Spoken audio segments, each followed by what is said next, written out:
4. First, the highlights. Lagos State government urges young entrepreneurs to take advantage of Employment Trust Fund. Other initiatives. Socio-Economic Rights and Accountability Project sues federal government, NCC, over 50% telecom tariff hike. On the foreign scene, Israeli soldiers killed at least 14 people, injure more than 80 in southern Lebanon.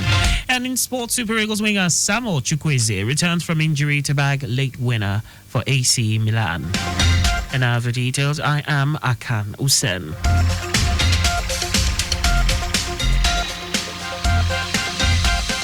Lagos State government has called on young entrepreneurs to take advantage of the funding support provided by the Lagos State Employment Trust Fund, LSETF, and other initiatives by applying for loans and grants to boost their trade. Commissioner for Information and Strategy, Benga Omotosho, who made the call, noted that many startups have become stable and profitable through support from LSETF and other agencies of the Lagos State government that provide financial support to growing business entities. Omotosho assured residents that the dividends of democracy will trickle down to the grassroots as the Sanwo-Olu administration continues to unveil new products across local government and local council development areas. He stated that Lagos will continue to explore initiatives in tourism to boost revenue, attract foreign exchange, and position Lagos as a truly competitive global destination.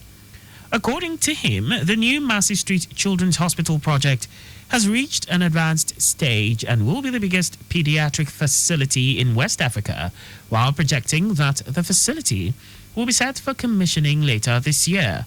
The commissioner mentioned that other projects in the health sector, such as the 208-bed General Hospital in Ojo, the Psychiatric Hospital in Ketu-Ijiri, as well as infrastructure upgrades at Ibeduleki and Lagos General Hospitals, will also expand resources available to residents for top-notch medical services.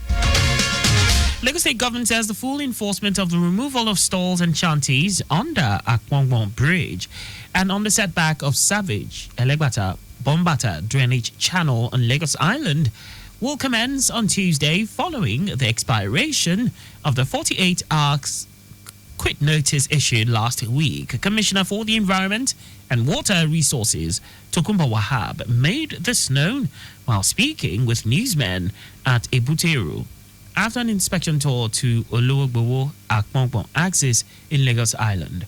Wahab said the government will remove all the shanties impeding drainage channels in the best interest of all residents. He explained that the state officials repeated the tour to ascertain the level of compliance by stall owners and traders operating on drainage channels and setbacks with a quit notice issued to them.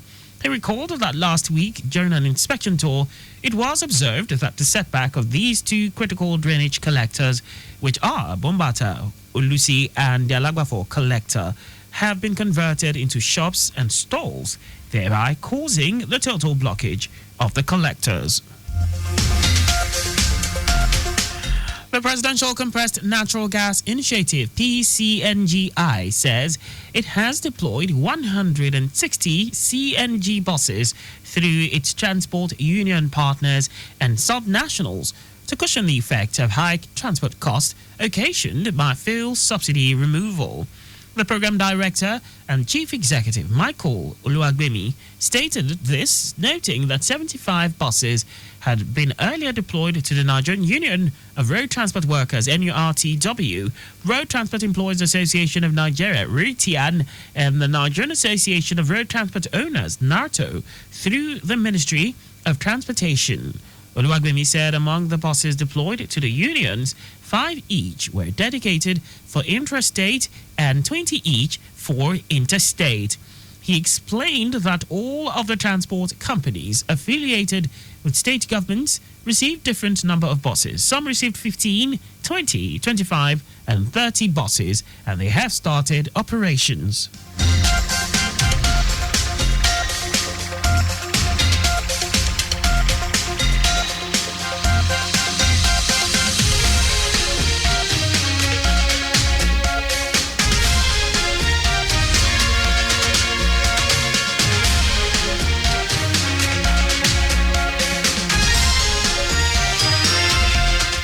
to the rest of the stories. The Socio-Economic Rights and Accountability Project, SERAP, has filed a lawsuit against the administration of President Bola Tinubu and the Nigerian Communications Commission, NCC, over what it described as the arbitrary and unconstitutional 50% increase in telecom tariffs.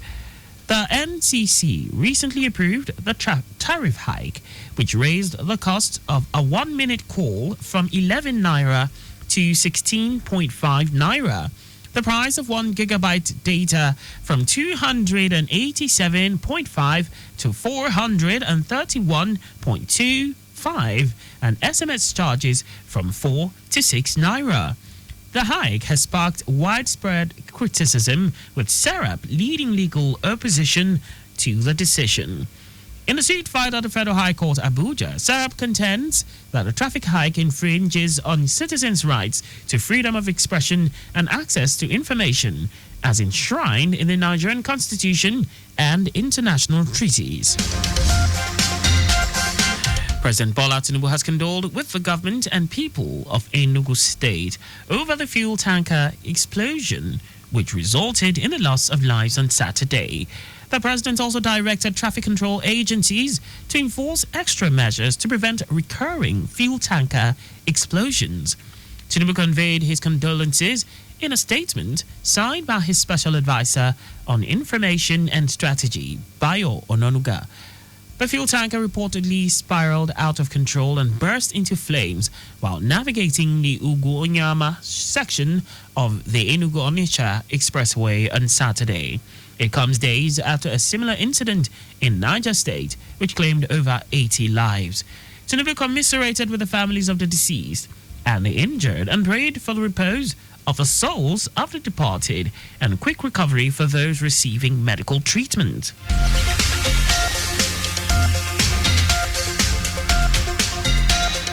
And now to foreign news. Israeli soldiers have killed at least 14 people and wounded more than 80 in southern Lebanon. The Lebanese Health Ministry stated this as the Israeli military remain in parts of the country after the deadline for their withdrawal and the removal of Hezbollah fighters from the area expired. This morning, thousands of residents returned to towns and villages along the border, despite warnings by the Lebanese and Israeli armies and the UN that the region remained unsafe. Israel said the 60-day ceasefire agreement with Hezbollah had not been fully implemented, and it remained unclear how many of its soldiers remained in Lebanon or how long they would stay. According to the Lebanese Health Ministry, Israeli forces attacked people as they tried to enter locations that were still under occupation. The Lebanese army said one of its soldiers had been killed and another wounded by Israeli fire. And now sports. Super Eagles winger Samuel Chukwueze has scored a stoppage time goal to help AC Milan secure a 3-2 win against Parma in Sunday's Serie A game. Chukwueze had been sidelined from action for Milan due to a hamstring injury which he sustained against Roma on December 29. The 25-year-old recovered from his injury and was named in Milan's bench in the game. He was then brought in in the 57th minute and bagged the winner in the 95th minute. Matteo Cancellieri opened the scoring in the 24th minute, but Christian Pulisic made it 1-1 from the penalty spot. Enrico Del Prato restored Parma's lead with 10 minutes left before Tijani Regindas drew Milan level on 92nd minute. Chukwueze has now scored 2 goals in 18 league appearances for the Rossoneri. The win against Parma means Milan moved up to 6th place on 34 points on the league table.